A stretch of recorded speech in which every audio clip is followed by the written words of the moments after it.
The lights of Harmony's Edge space station sparkled like diamonds against the black void. Inside the massive structure, beings from 47 different worlds celebrated together. The war was over. After 200 years of terror, the Void Swarm was finally defeated. Admiral Vextar stood on the observation deck, watching the celebration below. His blue skin shimmered as his thoughts reached out to touch the minds of his fellow Zenthari officers. They shared feelings of relief and joy through their telepathic connection. The nightmare was over. "Admiral," called Dr. Lyris, her crystal body catching the light as she approached. The Keithmore scientist's voice rang like music through the air. "The final reports are in. We destroyed every last swarm ship at Nexus Prime. Their hive mind is silent forever." Vexitar nodded, though his mind still carried worry. The Void Swarm had appeared from nowhere 2 centuries ago. Ships made of dark metal and twisted flesh had swept through the galaxy like a plague. They turned everything they touched into more of themselves. Planets, ships, even people became part of their growing mass. "The reconstruction efforts are going well," added Captain Morden, his wet skin glistening under the station lights. The Aquari officer's gills fluttered as he spoke. 12 worlds are already being rebuilt. The survivors are grateful. Below them, the celebration continued. Zenthari danced their ancient victory dances while Kethamore sang in crystal harmonies. Aquari floated in special tanks, their bioluminescent patterns flashing in complex displays of joy. Dozens of other species mingled together, sharing food, stories, and hope for the future. Vextar remembered the dark days when it seemed the galaxy would fall. World after world had gone silent. Entire star systems had been consumed. The Coalition forces had fought bravely, but they were always one step behind the Swarm's advance. The turning point had come when Dr. Lyris discovered the Swarm's weakness. Their hive mind relied on quantum entanglement across vast distances. If they could disrupt the signal at its source, the entire network would collapse. It had taken every ship in the Coalition fleet to reach Nexus Prime, the Swarm's central hub. The battle had been terrible. Half the Coalition fleet was lost in the final assault. But they had succeeded. The Swarm ships had simply stopped moving when their hive mind died. Billions of consumed beings were finally at peace. "Look at them," Morden said, gesturing to the crowd below. "They believe the galaxy is safe now." "Isn't it?" asked Dr. Lyris. Her crystal face reflected confusion. "We destroyed the Swarm completely." Vextar touched her mind gently with his telepathy. He shared his concerns without words. Something felt wrong. The Swarm had been too organized, too prepared. How had they known exactly where to strike? How had they adapted so quickly to Coalition tactics? "Sir," called a young Zenthari officer from the communication station. "We're receiving strange readings from the galaxy's edge. Long-range sensors are picking up something unusual." The 3 senior officers moved to the sensor station. The displays showed the normal emptiness of intergalactic space. But there, at the very edge of their detection range, something was moving. "Magnify the signal," ordered Vextar. The display zoomed in, but the image remained unclear. Dark shapes moved against the star field, too distant to make out details. But there were many of them, and they were big. "How many ships?" asked Mordan. The sensor officer's gills fluttered nervously. "Unknown, sir. The readings are strange. The materials don't match anything in our databases." Dr. Lyris moved closer to the display. Her crystal body hummed as she processed the data. "These energy signatures are impossible. The ships appear to be made of primitive metals, but they're moving at speeds that should tear such materials apart." "Could it be more swarm forces?" Mordan asked. Vextar shook his head.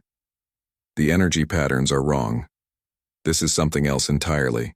The celebration below continued, unaware of the mystery unfolding above. Music echoed through the station as species that had fought together now danced together. Children of different worlds played games that mixed traditions from across the galaxy. "Should we alert the fleet?" asked the communications officer. Vextar considered this. The coalition forces were scattered across dozens of systems, helping with reconstruction efforts. Many ships needed repairs after the battle at Nexus Prime. It would take weeks to gather a significant force. Not yet, he decided. Continue monitoring.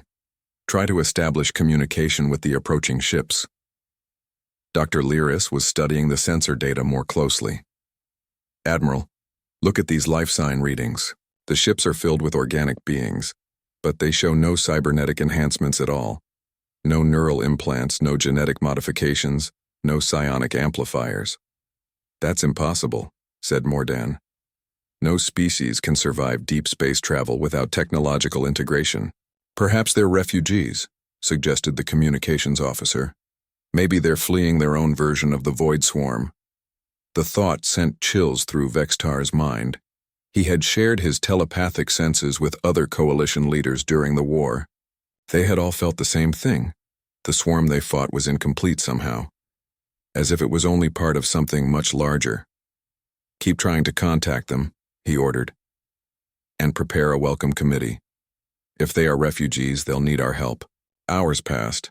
The mysterious fleet continued its approach, maintaining complete radio silence. The sensor readings became clearer as they drew closer, but also more confusing. The ships were definitely made of primitive materials, steel, titanium, other basic metals. Yet somehow they moved through space as if physics didn't apply to them. Sir, the communications officer called out, I'm detecting something else. There are symbols on the hull of the lead ship, geometric patterns in blue and white. The display showed a closer view of the approaching vessels. They were unlike anything in the Coalition database.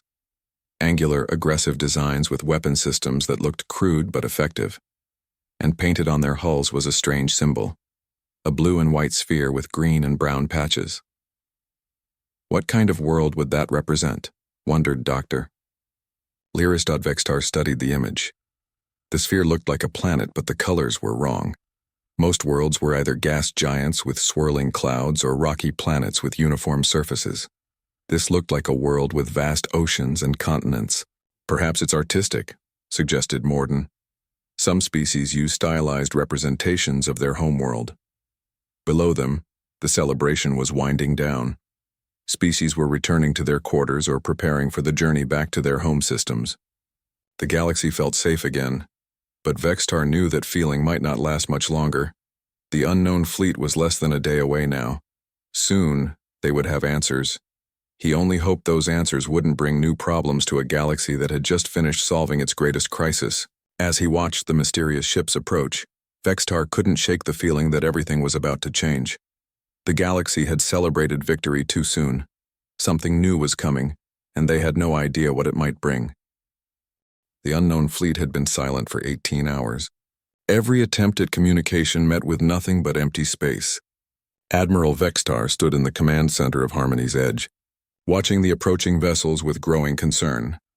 They're maintaining formation, reported Captain Mordan, his gills fluttering with nervous energy. Thousands of ships moving in perfect coordination, but still no response to our signals. Dr. Lyris had spent the night analyzing the sensor data. Her crystal body hummed with activity as she processed information at speeds that amazed even her fellow scientists. Admiral, these readings are getting stranger. The ships appear to use fusion drives, primitive technology that most species abandoned thousands of years ago. Yet somehow they crossed the void between galaxies. How is that possible? Asked Vextar. It shouldn't be, Dr. Lyris replied. Fusion drives can't generate enough power for intergalactic travel. The journey would take millions of years. The command center filled with quiet tension. Officers from different species worked together, their varied forms creating a rainbow of colors under the soft lighting. Zenthari used their telepathy to coordinate efforts while Kethmor sang data to each other in crystal harmonies. Aquari floated in mobile tanks, their bioluminescent patterns flashing with information. Sir, called the communications officer, I'm picking up something new. The lead ship is broadcasting on multiple frequencies now. Put it through, ordered Vextar. Static filled the command center, followed by a voice speaking in an unknown language. The words were harsh and quick, unlike the musical tones of Kethmor speech or the flowing sounds of Aquari communication. Translation matrix is working.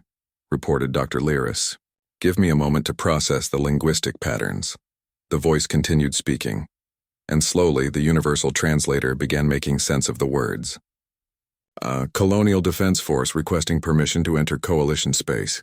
We received distress signals from this galaxy approximately 37 years ago, and have come to assist in the war against the Void Swarm. Vexitar exchanged looks with his officers. 37 years ago was when the swarm first appeared. But how could anyone outside the galaxy have received their distress calls? Open a channel, he ordered. Unknown vessels, this is Admiral Vexitar of the Galactic Coalition. Please identify yourselves and state your origin. The response came quickly. Admiral Vexitar, this is Admiral Jake Morrison of the United Earth Colonial Defense Force. We come from the planet Earth in response to your distress signals.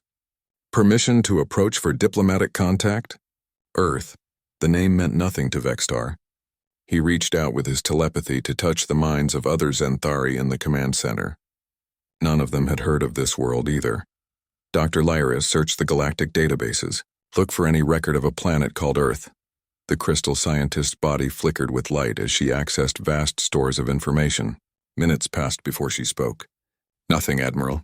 No record of Earth in any database. No species calling themselves humans. It's as if this planet never existed. Perhaps they're from another galaxy entirely, suggested Mordan. Admiral Morrison, Vexitar spoke into the communicator. We have no record of Earth or your species in our databases. Can you explain your origin? There was a pause before Morrison replied. That's complicated, Admiral. We'd prefer to explain in person if possible. We have scientists aboard who can clarify our situation. Vexitar considered his options. The approaching fleet was massive, easily 10 times larger than the coalition force that had defeated the Void Swarm. If these humans meant harm, Harmony's Edge was defenseless. But they had asked for permission to approach, which suggested peaceful intentions. Very well, Admiral Morrison. You may approach the station. We'll prepare docking facilities for a diplomatic meeting. Thank you, Admiral. Be advised that our ship designs may look unusual to you. We use different technology than what you might expect. As the human fleet drew closer, the coalition officers got their first clear view of the alien vessels. The ships were indeed strange, angular and aggressive-looking, with visible weapon systems mounted on external hardpoints. They looked like they were designed for war rather than exploration. Those are definitely weapons, observed Morden, studying the tactical displays. But the design is primitive.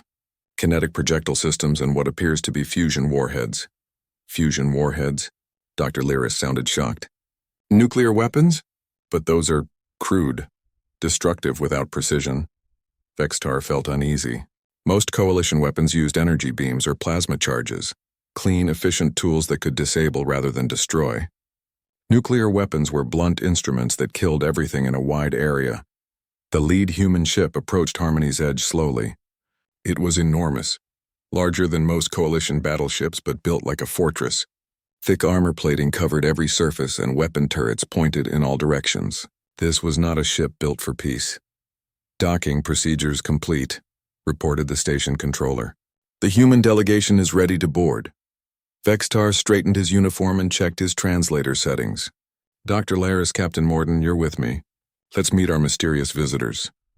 They made their way to the diplomatic reception area, a large chamber designed to accommodate different species' environmental needs. The room could adjust gravity, atmosphere, and temperature to make anyone comfortable. The airlock cycled and the human delegation entered.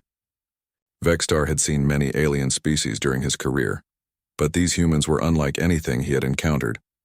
They walked upright on two legs like Zenthari, but their skin was pale and covered with fabric instead of natural scales. Most strange of all, they had no visible technological enhancements, no neural interfaces, no genetic modifications, nothing. Admiral Jake Morrison stepped forward. He was tall and lean, with gray hair and sharp eyes that seemed to take in everything at once. His clothing was simple but functional, designed for movement rather than ceremony. Admiral Vexitar, Morrison said, extending his hand. Thank you for agreeing to meet with us. Vexitar studied the gesture, then reached out to clasp Morrison's hand. The human's grip was firm and warm. Welcome to Harmony's Edge, Admiral Morrison. We're curious about your origins. Morrison gestured to his companions. This is Commander Lisa Parker, my tactical officer, and Dr. Ben Carter, our xenobiologist. Commander Parker was shorter than Morrison, with brown hair tied back and alert eyes that constantly scanned the room. Like Morrison, she carried herself with military precision. Dr. Carter appeared younger, with an open face and curious expression as he studied the alien environment. "Before we begin," Morrison said, "I need to ask, is the Void Swarm truly defeated? Our long-range sensors detected the end of major combat operations, but we wanted to confirm." "Yes," replied Vextar. "We destroyed their hive mind 3 months ago. The galaxy is at peace." Morrison and Parker exchanged glances. "Admiral," Parker said, "with respect, we don't think you got them all." The Coalition officers felt a chill run through the room. "What do you mean?" asked Dr. Laris. Dr. Carter stepped forward. "Our analysis suggests that what you fought was only an advance force. Our sensors are detecting massive energy signatures in deep space, something much larger than what you described." "That's impossible," said Mordan. "We monitored the entire swarm network. When the hive mind died, everything connected to it shut down." "Everything connected to that particular hive mind," corrected Parker. "But what if there were multiple hive minds? What if the swarm you fought was just one part of something bigger?" The words hit Vextar like a physical blow. He reached out with his telepathy to contact other Zenthari throughout the station, sharing this terrible possibility. The celebrations had stopped. Officers were running to their stations as the implications became clear. "How do you know this?" Vextar asked. Morrison's expression was grim. "Because, Admiral, humanity has been preparing for this war for a very long time, and we know things about the Void Swarm that you don't." The conference room fell silent as Admiral Morrison's words sank in. Vextar felt the telepathic confusion of his fellow Zenthari officers throughout the station. How could these unknown humans know more about the Void Swarm than the species who had fought them for 2 centuries? "You said you've been preparing for this war," Dr. Laris said, her crystal body flickering with nervous energy. "How is that possible when you don't appear in any of our records?" Dr. Ben Carter stepped forward, pulling out a small device that projected a holographic display. "The answer to that question is complicated. Earth was part of this galaxy once, millions of years ago. The hologram showed a spiral galaxy with thousands of star systems. A small section near the outer rim pulsed with red light. This was Earth's location," Carter continued. "But something happened during an ancient cosmic event. Our entire solar system was ejected from normal space." "Ejected?" Captain Morden's gills fluttered in confusion. "You mean your planet left the galaxy?" "Not exactly," Morrison replied. "We were thrown into what we call a pocket dimension, a space between galaxies where normal physics work differently. We've been isolated there for millions of years while evolution took its course." Commander Lisa Parker activated another display showing comparative technology trees. "While your species developed along paths of biological enhancement, energy manipulation, and psionic abilities, humanity went a different direction. We focused on mechanical engineering, nuclear physics, and what you might call kinetic warfare." Vextar studied the display with growing unease. Where Coalition technology emphasized harmony and precision, human technology appeared designed for pure destruction. Their ships carried weapons that fired solid projectiles at incredible speeds. Their warheads used nuclear fusion to create devastating explosions. "Your technology seems very—" He paused, searching for a diplomatic word. "Aggressive." "It is," Morrison agreed without shame. "Humanity spent millions of years fighting itself. We had hundreds of wars before we finally learned to work together. Every weapon system you see was designed to kill other humans." The Coalition officers exchanged uncomfortable glances. Most species had achieved peace through cooperation and understanding. The idea of an entire planet spending millennia perfecting the art of war was disturbing. "But how did you know about the Void Swarm?" asked Dr. Laris. Carter changed the holographic display to show deep space sensor readings. "About 40 years ago, our long-range detection systems picked up massive energy signatures from this galaxy. The patterns matched theoretical models of hive mind technology that our scientists had been studying." "You have theoretical models of the swarm?" Morden sounded shocked. "We have theoretical models of everything," Parker replied. "When you spend centuries fighting wars, you learn to imagine every possible enemy. Our military analyst had predicted something like the Void Swarm might exist." Morrison activated a wall display showing human military doctrine. We immediately began preparing for the possibility that we might need to fight such an enemy. Our entire fleet was redesigned and equipped specifically for anti-swarm operations. Vextar read through the tactical information with growing alarm. Human strategy was unlike anything in coalition military theory, where coalition forces emphasized protection and minimizing casualties. Human doctrine focused on complete destruction of the enemy through overwhelming force. He struggled for words. This is very different from our approach to warfare. Yes, Morrison agreed. We noticed that during our approach. Your celebration was broadcast on open channels. We analyzed your tactics during the battle at Nexus Prime. Parker pulled up recordings of the Coalition's final assault. Your forces fought bravely, but you were holding back. You tried to minimize collateral damage even while fighting for survival. You used precision weapons to disable rather than destroy. Of course, said Dr. Lyris. We don't believe in unnecessary destruction. And that's exactly why you're in danger now, Morrison replied grimly. Before anyone could ask what he meant, alarms began sounding throughout the station. Vextar's telepathic senses were immediately flooded with panic from Zenthari officers throughout Harmony's Edge. Admiral, came a voice over the communication system. Long-range sensors are detecting massive energy signatures emerging from hyperspace. Multiple contacts much larger than anything we've seen before. The group rushed to the nearest observation deck. Through the transparent aluminum windows, they could see space itself beginning to ripple and twist. Massive tears appeared in the fabric of reality as something enormous forced its way through from hyperspace. By the ancient crystals, whispered Dr. Lyris. What is that? What emerged from the hyperspace rifts dwarfed even the largest coalition vessels. The ships were clearly Void Swarm design. Dark metal twisted into organic shapes with surfaces that seemed to writhe and pulse with malevolent life. But these were different from the swarm they had fought before. Larger, more complex, and emanating power readings that made the sensors scream warnings. That's the real Void Swarm, Morrison said quietly. What you fought before was just their advanced scouts. Captain Steve Murphy, a human tactical analyst who had remained quiet during the meeting, finally spoke. Our intelligence estimates suggest this force is approximately 10 times larger than what you defeated at Nexus Prime, and they've adapted. Adapted? Vextar's voice was barely a whisper. Murphy nodded grimly. They learned from their scouts' defeat. Look at their hull configurations. Those are psionic scramblers designed to neutralize Zenthari telepathy. Those energy dampeners will disrupt Kethmore crystal networks. And those bioweapon ports are specifically designed to target Aquari respiratory systems. The truth hit the Coalition officers like a physical blow. The first swarm hadn't been trying to conquer the galaxy. They had been gathering intelligence, learning how Coalition forces fought, discovering their weaknesses. Everything about this new force was designed to counter the tactics that had won the previous war. They used our victory against us, Dr. Lyris said in horror. Yes, Morrison confirmed. And your current forces won't be effective against them. Your energy weapons will be useless against their adaptive shielding. Your peaceful command structure isn't designed for the kind of brutal efficiency this will require. Vextar watched more swarm ships emerge from hyperspace. Hundreds, then thousands, then tens of thousands. The fleet that had taken every coalition ship to defeat had been nothing compared to this armada. What do you propose? He asked. Morrison and Parker exchanged glances. We propose that you let us handle this, Morrison said. Humanity has spent its entire existence learning how to destroy enemies that adapt and evolve.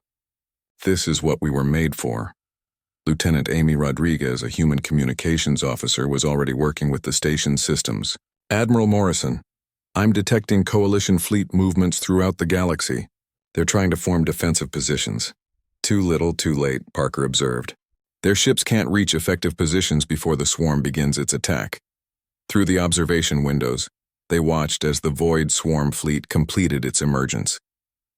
The space around Harmony's Edge was now filled with more enemy vessels than the Coalition had ever imagined possible. Admiral Vextar, Morrison said formally, I'm requesting permission to engage the enemy with human forces. We have weapons and tactics that can be effective against this threat.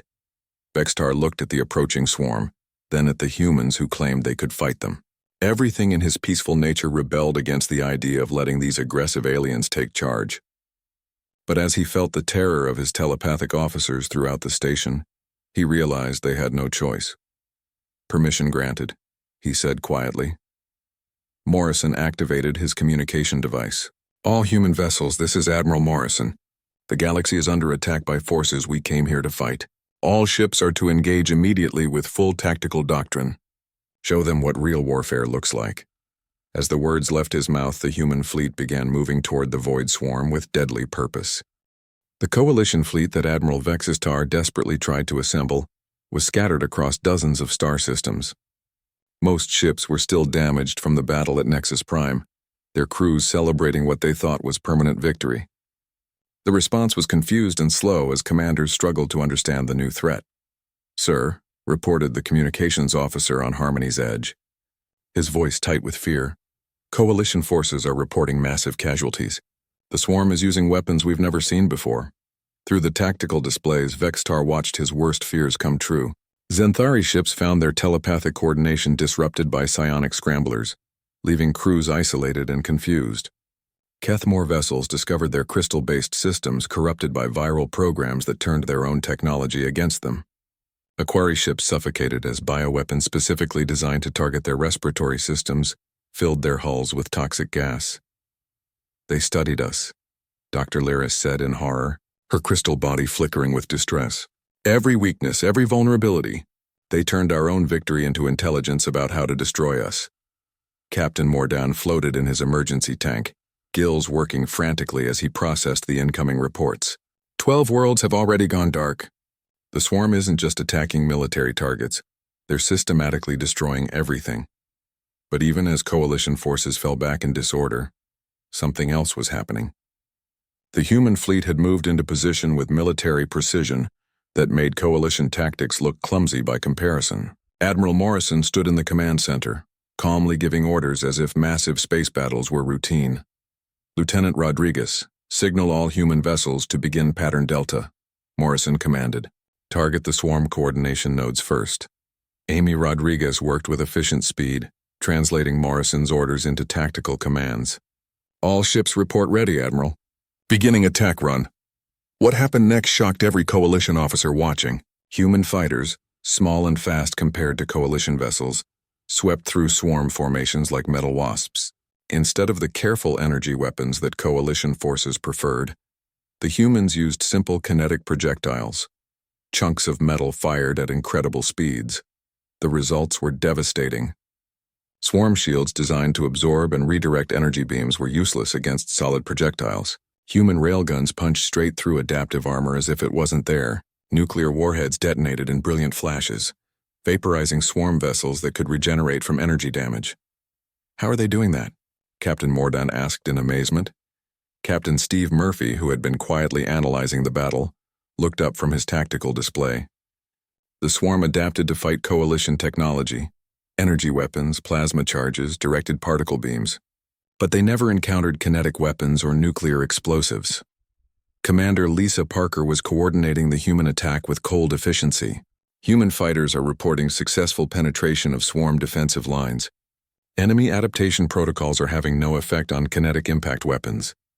Through the observation windows, they could see the battle raging in space. Human ships moved in tight formations, each vessel covering its neighbors with overlapping fields of fire. When swarm vessels tried to adapt to human tactics, the humans simply changed their approach faster than the enemy could respond. "This is incredible," Dr. Lyris whispered. "They're actually pushing the swarm back." But Vextar noticed something that disturbed him. The human approach to warfare was completely different from coalition military doctrine. Where coalition forces tried to minimize casualties and preserve infrastructure, the humans focused solely on destroying the enemy as efficiently as possible. "Admiral Morrison," he said, "your forces are taking heavy casualties." Morrison didn't look away from his tactical displays. "Acceptable losses for mission success," he replied without emotion. "Acceptable losses?" Mordan sounded shocked. "You've lost over 100 ships already, and we've destroyed 10 times that number of swarm vessels," Parker answered. "The mathematics are in our favor." The coalition officers struggled to understand this attitude. In their culture, every life was precious. Battles were fought to protect people, not to achieve mathematical advantages. But as they watched, they realized the humans' cold calculations were working. Colonel Rick Barnes, who commanded human ground forces, reported in from one of the outer stations. Admiral, swarm boarding parties have breached station perimeter, requesting permission to implement close combat protocols. Permission granted, Colonel. Show them what Marines can do. What followed was unlike anything the Coalition had ever seen. Human soldiers fought with weapons designed to kill other humans, projectile firearms, explosive devices, and close combat tools that were brutally effective. Where Coalition security forces used stun weapons and containment fields, human Marines used lethal force without hesitation. Dr. Laris struggled for words as she watched human soldiers clear swarm forces from station corridors. Violent. Effective, Morrison corrected. Violence is a tool like any other. The question is whether you're willing to use it when necessary. The battle continued for hours. Human forces systematically dismantled swarm coordination networks while Coalition survivors watched in amazement. The creatures that had terrorized the galaxy for centuries were being destroyed by beings who fought like they had been born for war. But the cost was becoming clear. Human casualties mounted as they pressed their attack against overwhelming odds. Ships that would have retreated to fight another day instead held their positions to maintain tactical advantage. Soldiers who could have sought cover instead advanced into enemy fire to complete their missions. "Your people are dying for us," Vextar said quietly to Morrison. "They're dying to complete the mission," Morrison replied. "That's what soldiers do." Lieutenant Rodriguez looked up from her communication station. "Admiral, we're receiving distress calls from 17 more systems. The swarm is expanding their attack across the entire galaxy." Morrison studied the tactical display showing swarm forces spreading like a disease through civilized space. Coalition ships were falling back everywhere, unable to counter the enemy's adapted weapons and tactics. "Captain Murphy," Morrison ordered, "initiate strategic dispersal protocol. Split our forces to cover as many systems as possible." "Sir," Murphy replied, "that will leave each human task force significantly outnumbered." "Understood. Do it anyway." As Vextar watched human ships break formation to spread across the galaxy, he began to understand something that terrified him. The humans weren't just willing to die to save the Coalition. They expected to die. Their entire military doctrine was built around the assumption that victory required sacrifice. "Why?" he asked Morrison. "Why are you doing this for species you've never met?" Morrison was quiet for a moment as he watched his ships move toward battles they might not survive. "Because somebody has to," he said finally. "Because the strong have a responsibility to protect the weak. And because if we don't stop them here, they'll eventually find Earth." The simple honesty of the answer struck Vextar like a blow. These humans, who seemed so violent and aggressive, were risking everything to protect a galaxy that had never even known they existed. "The Coalition fleet is regrouping," reported Morden. "They're requesting orders." Morrison turned to Vextar. "Admiral, I need you to do something that goes against everything your people believe in. I need you to accept that sometimes mercy is a luxury you can't afford. Are you willing to let my people teach yours how to fight a real war?" Vextar looked at the tactical displays showing swarm forces overwhelming Coalition positions across the galaxy. Then he looked at the human ships moving to intercept them, outnumbered but determined. "Yes," he said quietly. "Teach us." The war room on Harmony's Edge had become something the Coalition never thought it would need. A place where gentle species learned the brutal mathematics of total warfare. Admiral Morrison stood before a mixed group of alien officers, teaching them concepts that went against everything they had ever believed.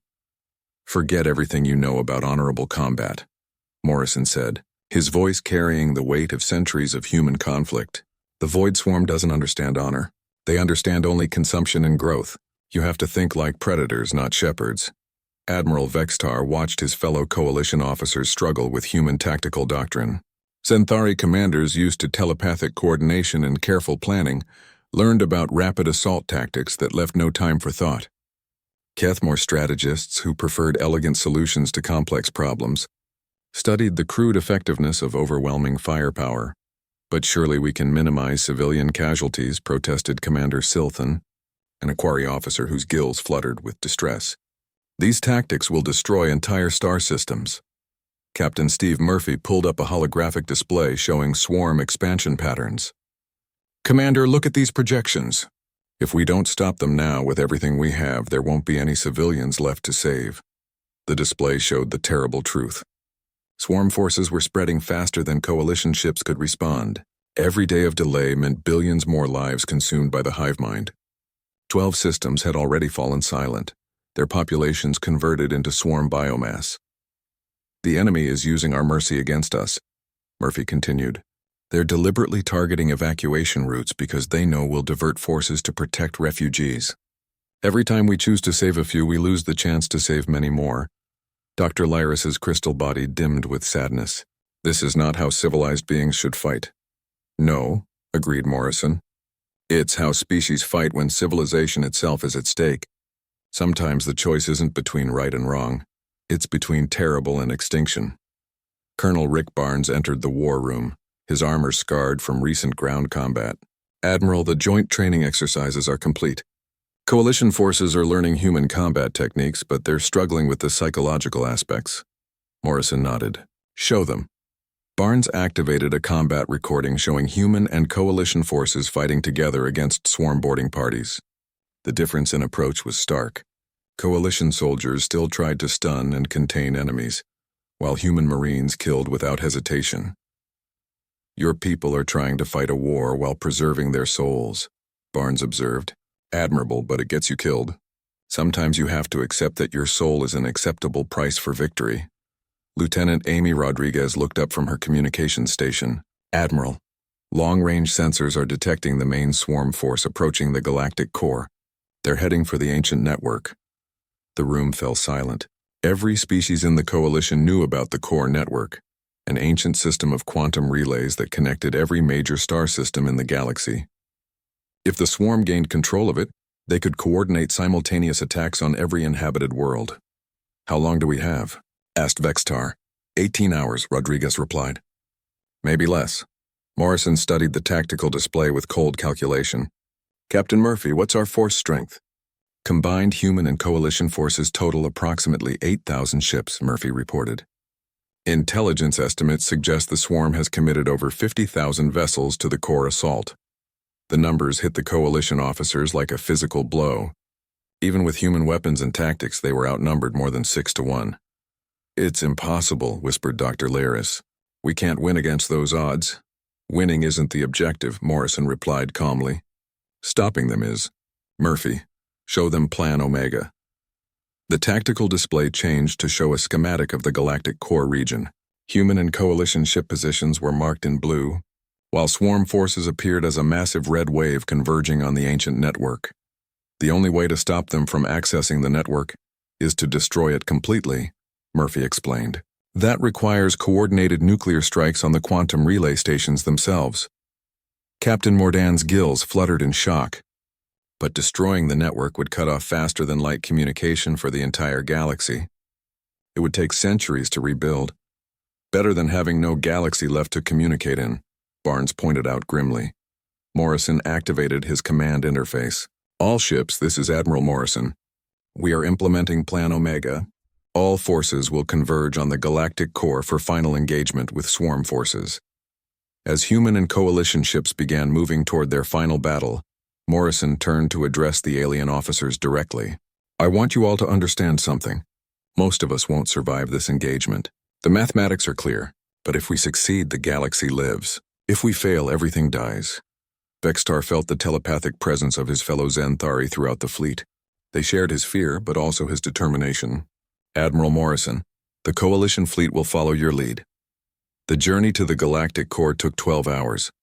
During that time, human officers worked frantically to teach coalition crews the brutal efficiency they would need for the final battle. Xanthari learned to suppress their telepathic empathy when targeting enemies. Kethmore practiced using their harmonic abilities to shatter swarm ship hulls. Aquari discovered that their bioluminescent displays could confuse swarm targeting systems. Remember, Morrison broadcast to all ships as they approach the core, the swarm will adapt to our tactics during the battle. We have to keep changing our approach faster than they can respond. Hit hard, hit fast, and when your ship is destroyed, make sure you take as many of them with you as possible. The final battle began at the edge of the core system. Swarm forces had surrounded the ancient quantum relays, their massive ships pulsing with malevolent energy as they began the process of accessing the network. All units, begin attack run, Morrison commanded. What followed was the largest space battle in galactic history. Human ships led the assault, their kinetic weapons and nuclear warheads tearing through swarm formations like wolves among sheep. Coalition forces followed, their crews fighting with a desperation and fury that their peaceful nature had never before allowed. The battle raged for hours. Ships exploded in brilliant flashes as nuclear warheads detonated. Swarm vessels writhed and died as railgun projectiles punched through their adaptive armor. But for every enemy ship destroyed, the Allies lost 2 or 3 of their own. Admiral Rodriguez reported, "Human casualties are at 70%. Coalition forces at 60%. Morrison watched his tactical display as ship after ship winked out of existence. Good people dying to protect a galaxy that would remember them as heroes, if anyone survived to remember anything at all. "Sir," Murphy called out, "swarm forces are beginning to access the quantum network. We're running out of time." Morrison made the hardest decision of his life. "All remaining ships concentrate fire on the relay stations. Nuclear bombardment maximum yield." "But sir," protested a coalition officer, "some of our own ships are too close. They'll be caught in the blast." "I know," Morrison replied quietly. "Do it anyway." The final phase of the battle was chaos. Ships that had fought together for hours now fired on targets that would destroy them all. Nuclear explosions lit up space like new stars as the ancient quantum relays were systematically destroyed. When the last relay station exploded, the swarm fleet found itself cut off from the network they had tried to access. Without the ability to coordinate their galaxy-wide assault, their forces became isolated and vulnerable. "All units," Morrison broadcast to the surviving ships, "begin cleanup operations. Hunt down every remaining swarm vessel. Leave nothing alive." The aftermath was sobering. Of the 8,000 ships that had begun the battle, fewer than 2,000 survived. Human casualties were devastating. Entire battle groups had been wiped out. But they had won. Admiral Vextar stood in what remained of Harmony's Edge's command center, looking out at the debris field that marked humanity's victory. Admiral Morrison, wounded but alive, stood beside him. "The galaxy is safe," Vextar said quietly. "For now," Morrison replied. "But this won't be the last threat you face. The universe is a dangerous place, and peaceful species need guardians." Dr. Lyris, her crystal body cracked but still functioning, approached them. "Admiral Morrison, the Coalition Council has made a decision. We want humanity to remain in this galaxy permanently. We need teachers who can show us how to protect what we've built." Morrison was quiet for a long moment. "That's a heavy responsibility. Are you sure you want wolves guarding your sheep?" "Yes," Vextar answered without hesitation. "Because sometimes the only way to preserve peace is to be very, very good at war." As human ships began establishing bases throughout Coalition space, the galaxy entered a new age. The gentle species that had nearly been destroyed learned from their rescuers that strength and mercy could coexist, but that sometimes mercy was a luxury that got good people killed. Earth's children had come home to a galaxy they had never known, bringing with them the harsh wisdom that peace was not the absence of conflict, but the presence of justice backed by force. The galaxy would